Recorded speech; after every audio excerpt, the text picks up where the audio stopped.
Good evening and welcome to the Halftime Show, your world of sports in half the time. I'm Meghan Macioce. And I'm Becker. In this show, we will cover all sports from high schoolers to professionals to Olympians. But today, we will start with the game of all games in football, the Super Bowl.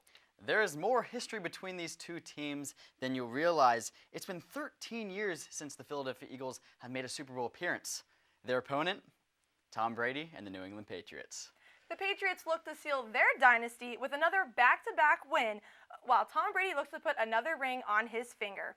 Love him or hate him, he is the GOAT. Yep. And let's start off with Tom Brady. He just got his 12 stitches out of his hand after he gashed it on running back Lewis during the Titans game. So what do you expect from Brady this week? Well, we saw him against the Jacksonville Jaguars in the AFC Championship game, and he played very well. The Jaguars' defense is very good. They kept him a little unbalanced in that first half, but you saw him come out in the second half without arguably their biggest target in Rob Gronkowski, and he was almost flawless, and he was just back to Brady ways, and he just played very well, and they came away with the win. Which is surprising since this season was not one of his better seasons. Again, threw for over 4,500 yards, but that receiving core, Brady makes the receiver out of a complete nobody. He had 32 touchdowns and 8 interceptions, but those interceptions have been costly for the team this year. They really have been, and that's why there's been a lot of speculation whether he is the MVP candidate or not. He's 40 years old, which is very impressive to be in this league. There's how many young guys in their 20s, mid-20s, playing at the top of their game, but Tom Brady always seems to be in the biggest games at the end of the season. So, yeah, he makes mistakes. Every player does, but it's why he is the GOAT at the end of the day.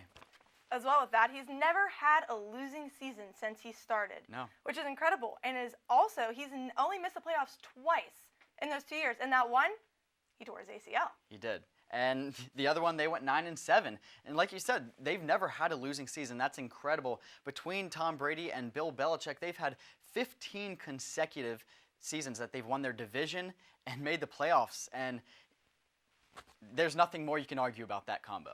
Oh, yeah. I mean, I expect the best from him on Sunday. But the quarterback doesn't just make the team. Let's move into the running back situation.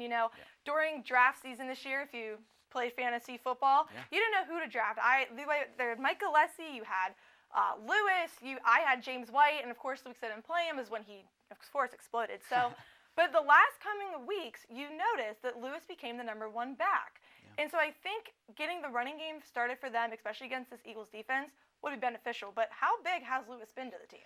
Lewis is what I call a double threat in the NFL, which is kind of really what a lot of teams are looking for in running backs these days. He doesn't just run the football. He's very reliable in the pass game as well. And I was going to even bring up to look for in Super Bowl 52 in the screen game. They really love him in the screen game. You look back to the AFC Championship game this past 2 weekends ago against the Jacksonville Jaguars, and he almost took a screen to the house, but Miles Jack was able to strip the ball from him, which was an incredible play on Jack's performance there. But that just shows you what Lewis can do. He's a little speedster, and he's going to gash him for some big games. Watch him in this game. Oh, yeah. What definitely helped him was all the running backs going out. I mean, they had 4 or 5 to choose from. That's always how Belichick is. He doesn't ever just have that one guy. But, I mean, the last couple of games at the end of the season, he ran for 67 yards against the Steelers. He had a touchdown. The last 3 games, he had a touchdown, and he was over 200 yards. I mean, I think headed into the playoffs, Lewis is sitting pretty well for them. But let's move into the receiving core with Danny Amendola. And what's his nickname again? Danny Playoff Amendola is what they call him. He's a little quiet during the regular season, but when it comes to be playoffs, this guy just goes berserk. I mean, in the Jacksonville Jaguars AFC Championship game, I'm going to bring it back up. 2 touchdowns in the second half to bring them back 24-20, and that just shows you, how big of a player this player can be. Maybe not in the regular season, but this time of year, you got to play your biggest game. This guy does. Yeah, not a person you wanted to own during the regular season, especially if you do play fantasy football. Because, I mean, there was weeks I would just keep him on the bench because he was terrible. Yeah. But what's incredible is he was undrafted, and then he was signed to the Cowboys practice squad in 2009, never played a game for them, was also signed to the Eagles practice squad, never played a game for them as well. And a couple of days ago, I saw on Twitter, one of his old friends at the Eagles had sent him his jersey whenever he was an Eagle, and he says he uses it as motivation. Yeah, I did see that as well, and he hangs it up, and people ask him why they have that. And, you know, he likes to prove the doubters wrong, and that's exactly what he's going to hope to do in Super Bowl 52. He's been incredible in this postseason, like you had said so far. 2 touchdowns, 200 yards, definitely been Brady's favorite target. But speaking of his favorite target, how do we not talk Rob Gronkowski? I mean, this guy, he returned to practice. He hasn't finished the concussion protocol yet, but I'm very much expecting this guy to play. He missed last year's Super Bowl, and I know he really wants to get into this year's. Like you said, he's arguably Tom Brady's favorite target, their biggest playmaker. And again, he makes big plays. You saw him gash the Steelers for over 100 yards earlier this season to really get them to be that first seed. It'll be interesting to see what they do as well, because in that Jacksonville game, they covered him extremely well. He only had one catch for 21 yards, which is, is where Amendola had stepped up for them. However, I think Gronk is going to need to be a bigger factor if they want to win the Super Bowl, because that Eagles defense, which we'll get to later, it's strong. It's really tough. I think it could be a little bit better than the Jacksonville defense. Yeah, with the Jacksonville Jaguars, Jalen Ramsey ended up covering Gronkowski in that game until he got his concussion. But Jalen Ramsey, he's one of the top defensive backs in the league right now, and he just played the game he plays every week, and it was a little shocking for Rob Gronkowski to almost get shut down in that game. But like you said, coming to this Eagles game, they have a very good defense, but who's going to cover him? I'm maybe thinking Malcolm Jenkins, the safety, but again, it's always a very large task for that player because Gronk, he's a big man. He makes some big plays. Oh, yeah. So speaking of defenses, let's move into the Patriots defense, and let's start off with Steelers' favorite, I don't know if he's a favorite anymore, James Harrison, when he was cut from the team and went straight up to New England and was signed. How big has he been for them in his one regular season game he played? Well, in his debut with the Patriots, he had 2 sacks and a forced fumble. He didn't really play much for the Steelers, and that's why he wanted out of Pittsburgh. A lot of Pittsburghers aren't very happy about it, but this guy just wanted to play. He signed for just a little over $50,000 to play for the rest of the season with the Patriots. It was really crazy for how much money these guys make week in and week out in the NFL season. But this guy just wants to play, and he went out and he balled out, and he's a little bit of a key factor now on that defense. He's on the edge rusher, and he's going to be in Nick Foles' face all day, I think. Oh, absolutely. And I think it's funny that Tom Brady had posted that picture. He finally had a teammate, or James Harrison, excuse me. He finally had a teammate older than him. So I think that was a little bit, to make Pittsburgh upset. But let's go coaches real quick. Bill Belichick, this is his 8th, 9th Super Bowl appearance. Clearly he's been there. He knows what to do. So what do we see from a coach who's been there to Doug Peterson who hasn't? Yeah, it's experience. It's staying focused and calm in the bigger moments of the game. I mean, how many games have the Patriots been in that they've won by, a field goal? Yeah. Most of their Super Bowls. So, I mean, this guy, he has experience, and he has 2 very good offensive and defensive coordinators that are most likely going to be out of New England after this season, as they're going to most likely be getting head coaching jobs by other NFL teams. So these 3 coaches, this is the last time we're most likely going to see these guys coaching together, and I know they're going to try to come up with a great game plan and try to get this 6th Super Bowl ring for them.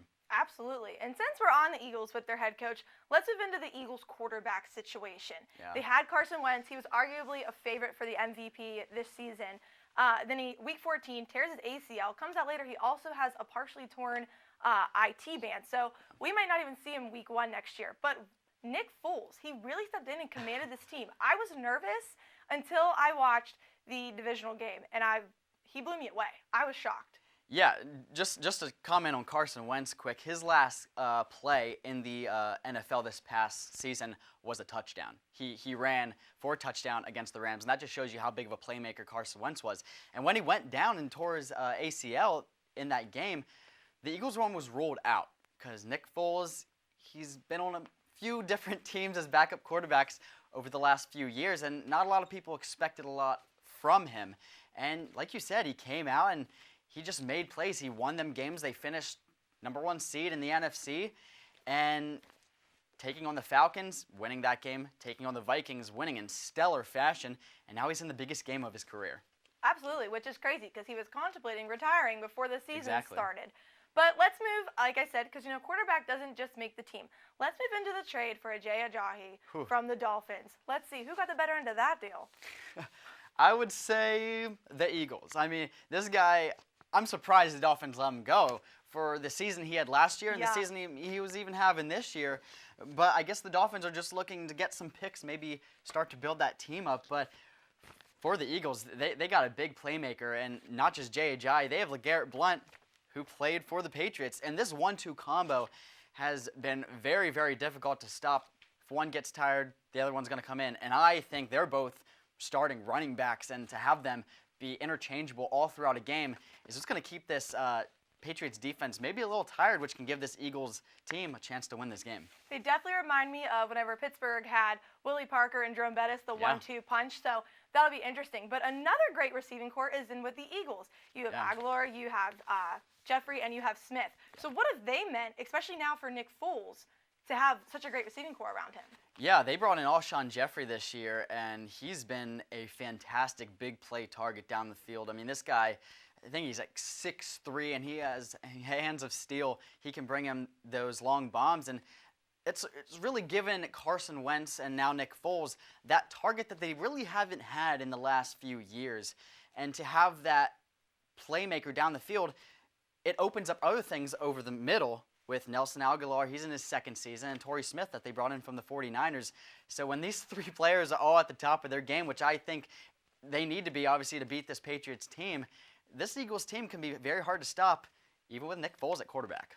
I agree, especially with Smith. He's kind of more of your veteran receiver, and he was quiet during the regular season. But in the playoffs so far, he's been Nick Foles' favorite target, and he has the most touchdowns and the most yards. So I guess he's kind of like Danny Amendola for the Eagles. Alshon playoff Jeffrey. But they don't just have great wide receivers. Their tight end, Zach Ertz, he's been a favorite as well. Yeah, Zach Ertz, he kind of came out of nowhere this year. He's been a reliable target in the last few years for the Eagles, but this guy exploded this year. He led the league with 9 touchdowns near the beginning of the season.